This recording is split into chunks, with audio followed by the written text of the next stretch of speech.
Hey guys, it's Bella and welcome back to another episode of Mystery Monday. As always, make sure to give this video a thumbs up if you enjoy Mystery Mondays and want to see more. Subscribe to my channel so you can, and let's just go ahead and get started. So today's case is probably one of the most horrible and the saddest case that I have actually looked into so far, and that is the case of the Oklahoma Girl Scout murders. On the morning of June 13th in 1977, Michelle, Laurie and Doris were all aged between 8 and 10, and they were all sexually molested and murdered. The three girls were all Girl Scouts, and June 13th was actually the first day of their camp at Camp Scott. The camp, which was located in Lotus Grove, was open since 1928 for Girl Scouts specifically to come and camp and enjoy the outdoors and explore the outdoors. 2 months before the murders took place, one of the tents at Camp Scott was ransacked, and they stole some donuts and left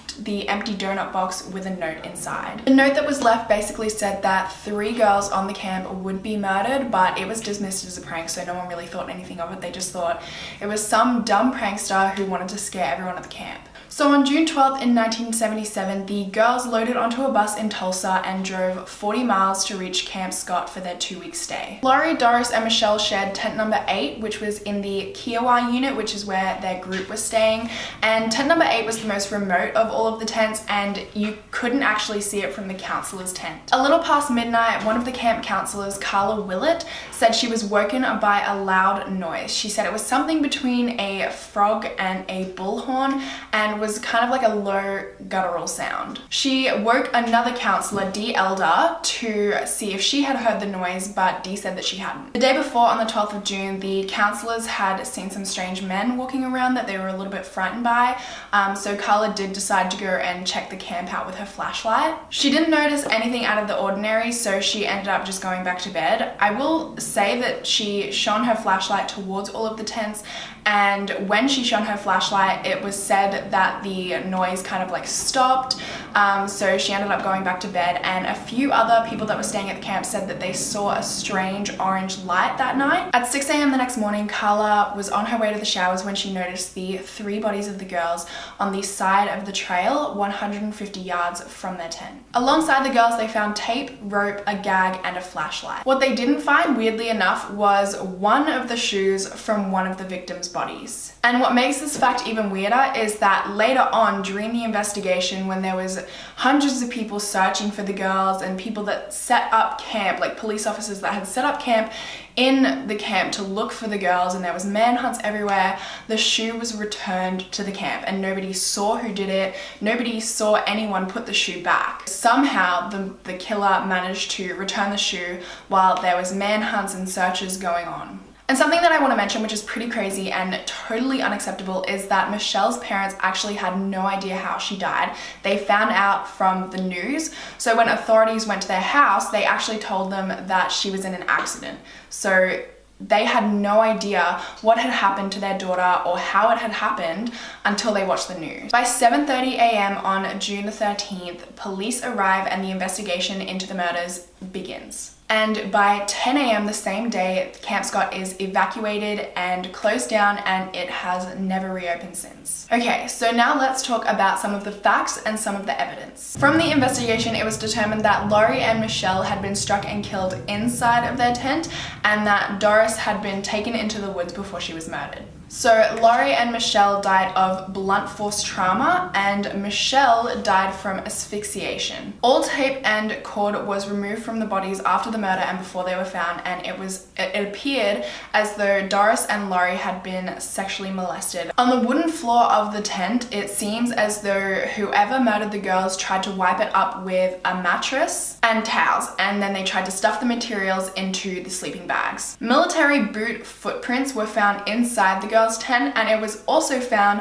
that whoever it was that murdered these girls also managed to break into the camp counselor's tent. While they were in there, they stole a purse and some eyeglasses, and it was determined that they basically walked through the entire camp to get to tent 8. So they walked past the counselors, they walked past everyone else in the Kiowa unit to get to the tent 8. In a cave not far from Camp Scott, they found a few other pieces which they thought were related to the murders. They found tape, they found a plastic bag which was similar to that which was wrapped around the flashlight which was found near the girls' bodies. They found 2 photos of women, they found eyeglasses. They also found a newspaper which was the same edition as a piece that had been found near the girls' bodies. There were also DNA tests that took place, but they didn't really help at all. There were 3 fingerprints that were found on the girls. However, all of the fingerprint testing and DNA testing that took place in 1987 was inconclusive. In 2002, the fingerprints and DNA were tested again, but they were too deteriorated to come up with an accurate result. In 2007, a semen sample from the girls' bodies was tested, but there were no results.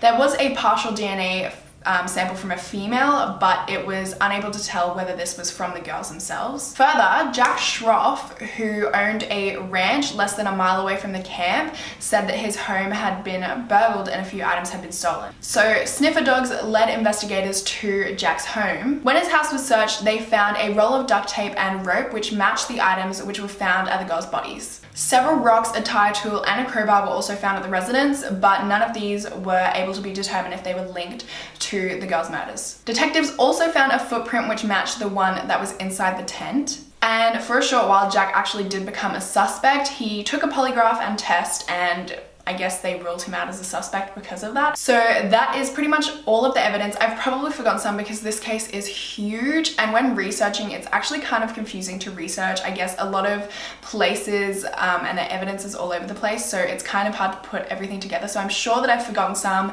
and if you know anything about this case, feel free to put that down below. But now I'm just gonna go ahead and talk about the major suspect in this case, which was Gene Leroy Hart. There was another man that was questioned before Gene as a suspect. He was found 7 miles from Camp Scott. I don't know what his name is, but he was basically living out of his car. They questioned him and then they decided that he wasn't a suspect.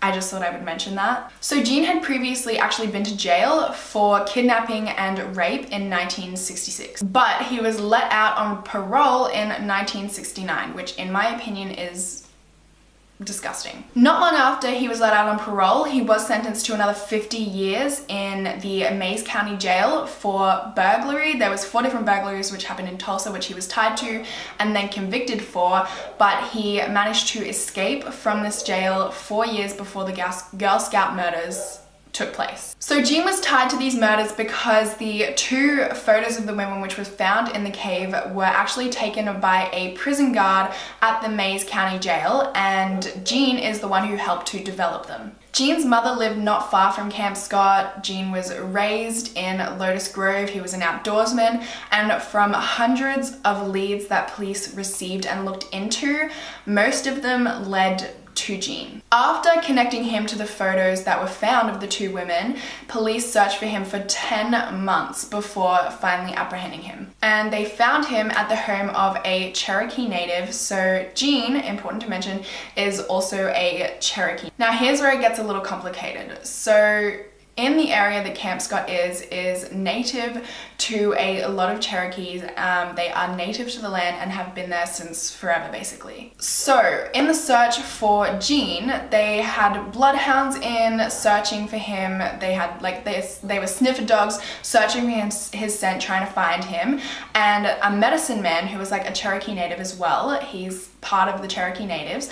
He said that he placed a curse on the bloodhounds and that they would soon die. And he placed this curse between the 16th and the 18th of June, and weirdly enough, on the 18th of June, one of the bloodhounds died, and actually I'm pretty sure several of the sniffer dogs did pass away. So as I said, Hart was actually apprehended, and when he went to trial for the murders. Unfortunately, he was acquitted because there was insufficient evidence to tie him to the murders. He did, however, end up back in jail for a 300-year sentence for the crimes that he had previously committed. I guess a lot of the evidence seemed to point to Gene, especially at this point in the video. You guys probably think so much of the evidence points to him, but there were a few inconsistencies with him being the murderer. So the first is that Jean had previously had a vasectomy, so his friends and family who believed that he was innocent, which they really believed that he was innocent, they said that it couldn't possibly be him, the semen and the sperm couldn't possibly be him because of his vasectomy. Although Jean did end up passing away from a heart attack not long after he started his new jail sentence. He was